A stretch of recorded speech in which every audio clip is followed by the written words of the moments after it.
I went to my son's room yesterday, and it's a mess. He says, "Dad, do you love my room?" I gently walked towards him, grabbed him by the throat, gave him a kiss, and then slapped him. Gently, of course. What is there to love? It's messy, it's smelly. It's an expression of irresponsibility, immaturity, stupidity, just being young. And his idea of, I love me. This is your room. You can't even walk in your room. It smells like trash. I think when you're young, you're like a sponge. You just absorb all sorts of things without much reflection, without much awareness, mindfulness. You don't examine. You fall in love with all these ridiculous, stupid people. And then you watch a couple of Oprah Winfrey shows, and then you say, I love me. Why the hell do you love me? What have you done? You've only created garbage. You smell bad, you look bad, everything about you is bad. It reminds me of a story that there was this chicken, very arrogant. You know, chickens are really arrogant little animals. And so the chicken is like swimming, and all of a sudden the cook grabs this chicken, puts this chicken in this huge pot of water, puts it on the stove and turns it on. And the chicken after a while begins to feel that the water is getting warmer and warmer and warmer. And what was once uncomfortable, now it's becoming very uncomfortable. Looks at the chicken and says, yo, what are you doing? And the cook looks at the chicken and says, look at you. You look bad, taste bad, you smell bad. Everything about you is horrible. The chicken says, I am chicken. مرغ باغ ملکوتم نیم از عالم خاک. I am a bird from paradise. How dare you insult me? I am me. I love me. And the cook looks at the chicken and says, a stupid bird. It's not fun to be insulted because you're born with loving yourself, loving your body. Even though you know you're wrong, you insist that you're right. All of us in this class have done it. You know, you don't know much about the history of Israel and Palestine, and yet you open your mouth and you talk endlessly about it. And then you go home and say, I really don't know that much, but I really did a good job rambling on for 5 hours at night. So pride is part of who and what we are. So the chicken has this moment of grace. There's this opening, goes to the bottom of the pot and says, what if the cook is right? What if I shouldn't love me? What if I smell bad and I look bad and I taste bad? What if I was to trust the cook? And goes up and says, well, I can't really trust the cook because the cook may be like one of those predators, you know, who wants my body or who wants my money or who wants this or who wants that. And goes up to the pot, looks at the cook and has a spidey sense feeling about the cook. Doesn't look too bad, feels okay. Asks the cook, so if I was to follow your prescription, what would happen? Well, I'll cut some onions, some tomatoes, some carrots, put some salt, pepper, turmeric, this and that. And then I'll put the lid on this pot. And after 5-6 hours, man, you'll look good and you'll taste good. And then you'll be مرغ باغ ملکوت. When people look at you, smell you, taste you, they will be reminded that they too long time ago lived in the Garden of Eden, that you could fly, you could sing. And the chicken goes to the bottom of the pot and really begins to think. And it's tough, man. Its honesty is tough. You know, coming to realize that Oprah Winfrey is part of this stupid culture and deceives people in a very cunning, entertaining way. Love yourself. How could you love yourself when you've been going to the therapist office for the past 20 years and you have all these unresolved issues? You're filled with anxiety, frustration, dreams that are not yours. You know, Rumi has this wonderful story about a man who builds his house on someone else's property, like Israel.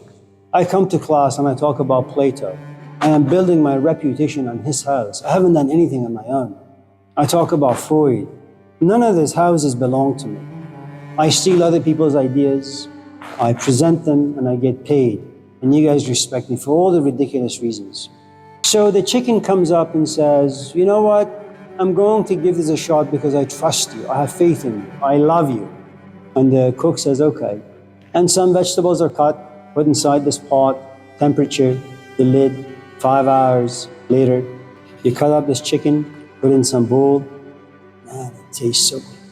I think if you understand human nature, if you understand human experiences, if you understand the culture in which you live and what it provides you, what it gives you, if you have any honesty and maturity to you, there is nothing about you that you should like, except your ability to think well, to reflect, to examine, to process, and find a way out of mess. If you can do that, you should love yourself.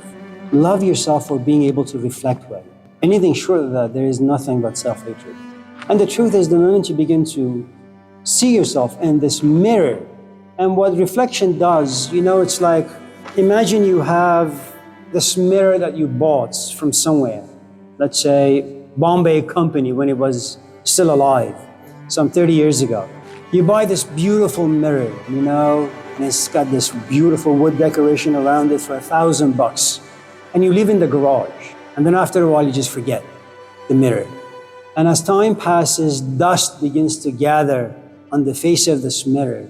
And as you go into the garage to pick up this or pick up that, and you look at the mirror, you want to see your own reflection, but there's too much dust, you can't see yourself too well. And that's what life does. پاک از عدم آمدیم و ناپاک شدیم. I came into this world clean. I laughed. I was honest. And little by little, I became contaminated. That's the mirror that gathers dust slowly, to the point you just forget. You forget how to laugh well, how to be honest. And the German poet Novalis once had argued that philosophy really is about homesickness. It's about coming to realize that you were once a very clear and pristine mirror, but society robbed you of that. Your parents did, advertisement did, Oprah Winfrey did, education did.